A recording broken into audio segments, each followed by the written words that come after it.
Enquanto eu corria, assim eu ia lhe chamar. Enquanto corria a barca, lhe chamar. Enquanto corria a barca, lhe chamar. Enquanto corria a barca, por minha cabeça. Então, amigos, bem-vindos, canal Todos a Bordo no YouTube, Márcio Duarte aqui, hoje com a Michele Cavalcante. A gente vai bater um papo rápido aqui, vou fazer algumas perguntas para a Michele e ela vai falar sobre a experiência a bordo e dicas aí para quem está interessado em trabalhar em navios de cruzeiro, como é que funciona. Michele, em primeiro lugar, uma grande amiga, hoje eu estou desembarcando aqui 17 de junho de 2022, estamos em Kiel, Alemanha, e eu convidei a Michele para trocar uma ideia rápida, um bate-papo rápido. É uma pessoa que se destacou bastante no setor que ela trabalha, é uma pessoa que ganhou notoriedade e a gente quer saber então um pouco sobre a experiência dela, como é que ela chegou aqui. Michele, de Recife. Sou de Recife, pernambucana, Quanto... sem sotaque. Um pouquinho de sotaque. 40 anos. Meu primeiro contrato. Primeiro Decidi contrato. aos 40 anos embarcar nessa vida. Como é que foi o processo, assim, tu decidiu embarcar, o que tu fazia antes, como é que estava a tua vida e como é que foi a decisão de, eu quero trabalhar aí no navio? Então, foi uma decisão mais pessoal do que profissional. Eu tenho meu trabalho em terra, mas eu precisava de umas férias da minha vida. E aí eu decidi embarcar através de um amigo que me indicou. E aí eu fiz todo o processo que durou em média um mês. Foi rápido então? Foi muito rápido. Tipo, da hora que tu decidiu, vou mandar meu currículo, já falei sobre agências de recrutamento, mandou o currículo, fizeram a entrevista, em um mês te deram a data. Sim, mas foi muito rápido, por quê? Porque eu já tinha o curso STCW, Já tinha o STCW. Eu já tinha feito toda a documentação, eu já tinha passaporte, eu já tinha toda a documentação previamente, então para mim foi muito mais rápido. E também a necessidade do período no qual eu me inscrevi. Início da temporada brasileira, eles estavam precisando de brasileiros a bordo, não só essa companhia que a gente está agora, mas as outras companhias para as quais eu apliquei também, chamaram. E aí eu pude decidir para qual ir. O STCW, gente, é um curso, é um certificado obrigatório, é um dos investimentos que tu vai ter que fazer para embarcar. Então tu já estava pensando em embarcar. Já, isso foi eu conversando, uma conversa de botequim, uma conversa com amigo, olha, mas tem que ter um curso. Que curso? Tal. E na minha cidade, por acaso, tem uma empresa especializada nisso, e aí eu já entrei em contato, fiz o curso, ia ter uma turma na semana seguinte. Eu fiz pela CMN, com a Dani, CMN. Maravilhosa Dani. Legal, depois a gente edita e bota o A assistência da link aqui. CMN foi muito boa para mim também. Indicar quais companhias eu poderia aplicar primeiro. Olha, o meu primeiro contrato, que companhia seria interessante para mim? Então, conversando com a galera do curso, eles me indicaram, olha, você pode ir por essa companhia, por aquela, paraná. E aí eu apliquei para elas. A primeira que me chamasse, eu viria. Foi no caso da Costa. Indo para o próximo ponto, avançando um pouquinho, nós passamos aqui um processo, a temporada brasileira, com muitos casos de Covid a bordo, a gente teve que ficar só a tripulação, muita gente em isolamento, quarentena, essas coisas. A Michele se destacou por ser muito de fácil trato, transitar em todos os setores do navio e em determinado momento ela escrevia uma espécie de jornalzinho, diário de bordo, dando dicas, dando relatos. E a gente estava no momento só a tripulação a bordo, sem ninguém entra, ninguém sai. E a Michele arranjou uma maneira de escrever sobre o nosso dia a dia, dicas, sugestões de como é que a gente poderia aproveitar esse tempo que muita gente estava se sentindo ansioso e sem passageiros a bordo, né, sem operação de fato. Foi ideia tua, o jornal? Foi um período de muitas incertezas para todo mundo. A gente não sabia se a temporada ia continuar, se ia finalizar. se nós íamos ser desmarcados, dispensados. A gente ficou meio perdido. Na verdade, até a empresa ficou meio perdida. Eu sempre escrevi. Eu escrevo diário até hoje, eu tenho o costume de escrever sempre. E eu escrevo cartas ainda hoje para os amigos que estão longe, não só e-mail. O mundo digital é maravilhoso, mas eu ainda sou meio da antiga, de escrever carta de próprio punho, ter aquele papel de carta e mandar. Enfim, decidi escrever algumas dicas de sobrevivência, como você se relacionar com você mesmo dentro de um ambiente sozinho. Consegue dar no teu texto o tom mais sério, mais humor. Eu costumo ler muita coisa de muita gente. Eu adoro jornalismo crítico, mas não aquele jornalismo pesado de falar.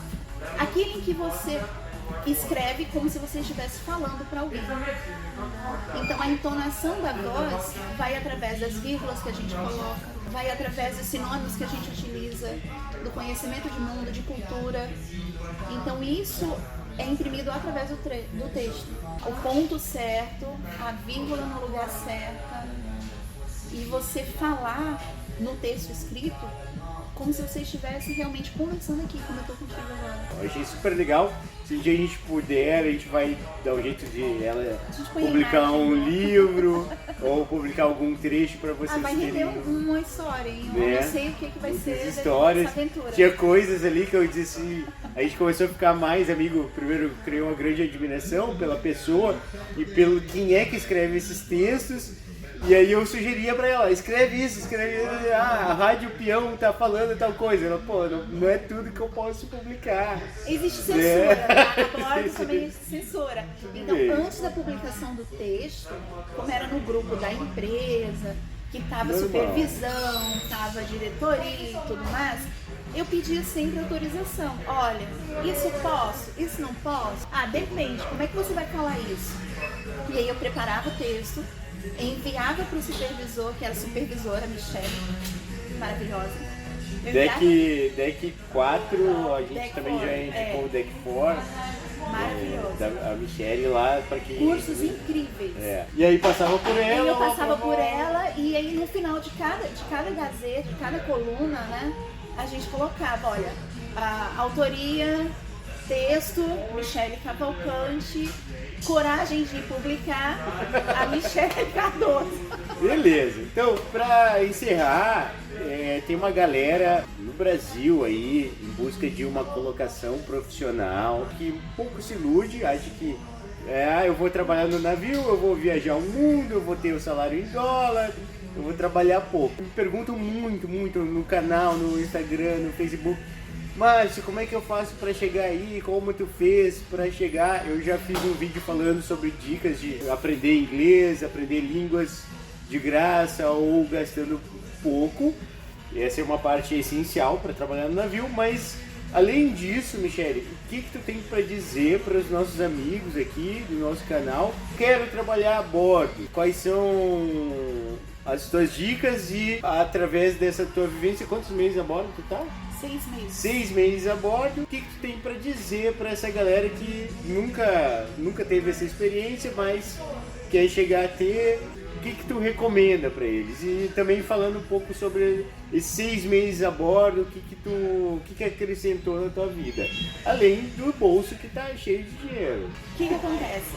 A primeira dica é: tem um bom currículo em inglês. Procura fazer um currículo com a tua experiência real. Porque chegando aqui você vai ser realmente desafiado a cumprir aquilo que você se propôs no teu currículo para aquela vaga. Então ter atenção a um currículo voltado especificamente para a vaga que você quer aplicar, isso é importante. Eu tenho 40, tenho uma vasta experiência, tenho um currículo enorme, mas eu decidi aplicar nesse contrato para F&B. Então o currículo que eu preparei foi com as minhas experiências em terra, começou o primeiro contrato, em terra do setor de F&B. Então, experiências em restaurantes, experiências de vivência na noite, de serviço ao cliente, de atendimento ao cliente, então tudo isso compôs o meu currículo. E por isso eu fui direcionada primeiro para a vaga que eu apliquei. Apliquei para outras vagas? Sim. E fiz o meu currículo direcionado para aquela vaga. Então muita gente quer aplicar para fotografia mas não tem experiência de nada com fotografia, não sabe o que é um ISO, iluminação, tem gente que quer F&B e não sabe pegar uma bandeja com bebidas, abrir um vinho, não sabe abrir um vinho, então tudo isso é interessante você saber. Chegando aqui, tu vai ser colocado à prova. E a segunda dica, que eu acho que é mais importante, é tenha disciplina com você, com as suas coisas, porque aqui a gente está sozinho, claro que a gente faz uma família a bordo, que a gente se despede, lamentavelmente, vai ficar longe um dia, mas é você ter disciplina a bordo, com as suas coisas pessoais, com as pessoas com as quais você trabalha todos os dias, você ter respeito por você e pela tua imagem aqui dentro. Então você chegar pro oba-oba, eu vou me divertir. Não, aqui é trabalho. Vou conhecer o mundo. Conhece. Não, dá pra conhecer, dá pra você descer, dá pra você aproveitar muita coisa? Dá. Mas isso tem um preço e você tem que estar disposto a pagar esse preço. Você consegue muitas vezes o que as pessoas têm. Vocês não têm folga? Não, a gente não tem folga. A gente trabalha full time todos os dias. Todos os dias. Feriado, dia santo, o que for, fim de semana, todos os dias.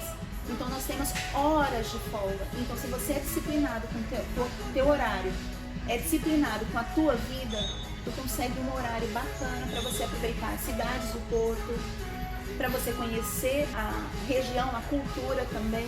Você consegue também privilégios, certos privilégios a bordo, quando você transparece uma imagem de seriedade, compromisso, você cumpre com seus horários, com o seu trabalho corretamente, as pessoas te veem de outra forma e no final de tudo, que eu estou agora completando 6 meses, mês que vem eu desembarco, no final você consegue aquela famosa avaliação positiva, que te dá muitas vezes um grow, um up, para você no segundo, no terceiro, no próximo contrato, tu conseguir a posição que você quer. Porque eu não entrei na posição que eu queria, eu entrei na posição mais rápida para atingir o meu objetivo. Então tudo é uma questão de definição de objetivo. Legal. Entrei. Qual é o meu objetivo? Nossa, chegando aqui você conhece tudo, sabe como acontecem as coisas, e aí você aplica no próximo contrato naquele que você quer. Michele, muito obrigado. Eu queria também aqui deixar registrado o quanto é importante, por exemplo, assim, como ela falou, a gente tá aqui sozinho, tá num ambiente que não conhece ninguém, no sentido assim, não tá, a tua família não tá perto, teus amigos, aqueles amigos de longa data que te conhecem, não tem ninguém perto.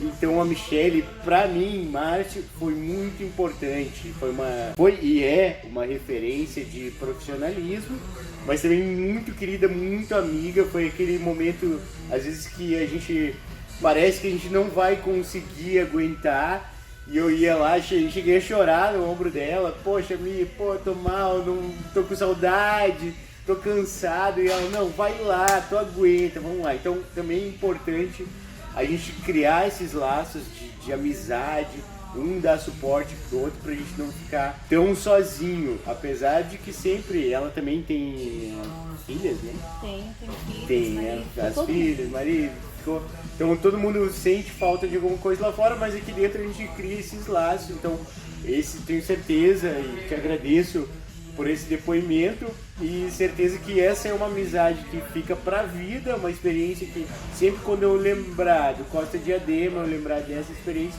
a Michele vai fazer parte dela. Então muito obrigado.